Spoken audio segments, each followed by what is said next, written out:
3, 2, 1.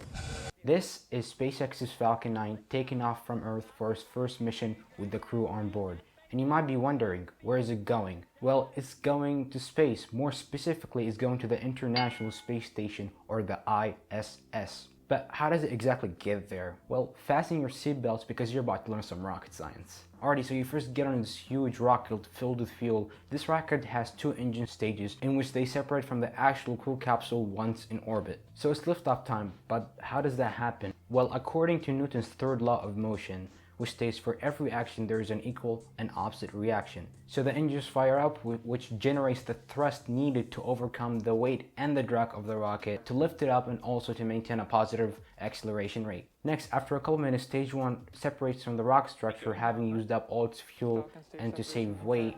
Now it's up for stage 2 to carry the capsule into the desired orbit. Once there, which usually takes about 9 minutes, stage 2 separates, and now the crew is officially in space, orbiting Earth at around 28,000 kilometers per hour. Preposterous, right? Wait, hold up. What? How is the capsule orbiting Earth and not falling? Ah, good question. Check this out. Imagine throwing a ball. It will eventually slow down and hit the ground because of air resistance and gravity.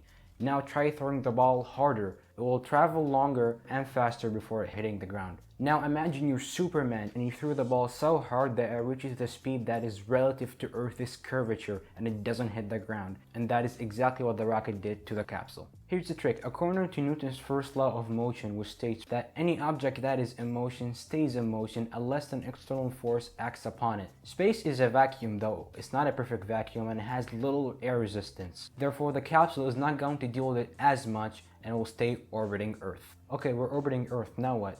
Since we're only about 200 kilometers or 670,000 rulers up, and the ISS is about 400 kilometers or 1.3 million rulers up. Yeah, that's a lot of rulers. Now we need to perform something called an orbital rendezvous, which literally means meeting up with the ISS in orbit. Since we are at a lower altitude, we're actually traveling faster than the ISS. When the right time comes, the crew will perform a homing transfer.